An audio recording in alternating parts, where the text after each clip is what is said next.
حکیم جالینوس۔ ایک دفعہ کا ذکر ہے کہ حکیم جالینوس نے اپنے دوستوں سے کہا کہ دوا خانے سے مجھے فلاں نام کی دوا لا دو۔ دوستوں نے کہا کہ یہ دوا تو آپ پاگلوں کو کھلایا کرتے ہیں، آپ کو کیا ہو گیا کہ جنون کی دوا طلب کر رہے ہیں؟ جالینوس نے کہا، میری طرف ایک دیوانہ دیکھ رہا تھا اور 1 گھنٹے تک وہ پاگل مجھے دیکھ کر خوش ہوتا رہا اور پھر آنکھ سے اشارہ بازی کی اور اس نے اپنی آستین کو پھاڑ ڈالا۔ اگر وہ میرا ہم جنس نہ ہوتا، یعنی میرے اندر بھی جنون کا مادہ اگر نہ ہوتا، تو وہ بدصورت میری طرف اس طرح سے رخ کرتا۔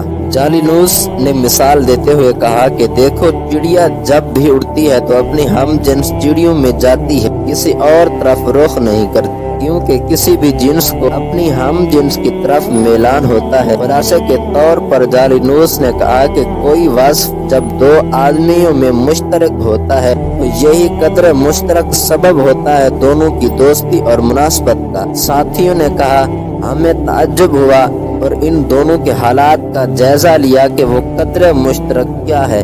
چنانچہ جالینوس کے ساتھی جب اس بات کی تحقیق کے لیے اس پاگل کے قریب گئے تو حیران رہ گئے۔ دونوں لنگڑے تھے، یعنی قدر مشترک یہ وصف تھا جس سے دونوں میں مناسبت ہو رہی تھی۔ اس واقعے سے یہ سبق ملتا ہے کہ جب انسان نیک آدمی سے مل کر خوش ہو یا نیک آدمی اس سے مل کر خوش ہو تو خدا کا شکر ادا کرے کہ یہ علامت اچھی ہے، خواہ اعمال ابھی اچھے نہ ہوں۔ ایسا شخص لیکن نیکی میں ترقی کی صلاحیت رکھتا ہے، اور اگر کوئی برے انسان سے مل کر خوش ہو یا برے انسان اس کی ملاقات سے خوش ہو اور وہ اپنی برائی کی اصلاح بھی نہ چاہتے ہوں تو سمجھ لینا چاہیے کہ کوئی برائی اس کے اندر بھی ہے جو قدر مشترک بنی ہوئی ہے۔ تجربہ ہے کہ اگر کسی کو اس کے ظاہر دیندار سمجھا گیا ہے لیکن اس کا اٹھنا بیٹھنا رات دن دنیا داروں میں ہے اور یہ ان کی اصلاح کے لیے نہیں بیٹھتا بلکہ محض خوش طبعی اور تفریحی طور پر وقت گزارتا ہے، تو سمجھ لینا چاہیے کہ یہ بھی دنیا دار ہے۔ اس مضمون کی تائید میں اس حدیث سے بھی ہوتی ہے کہ رسول اللہ صلی اللہ تعالی علیہ وآلہ وسلم نے فرمایا،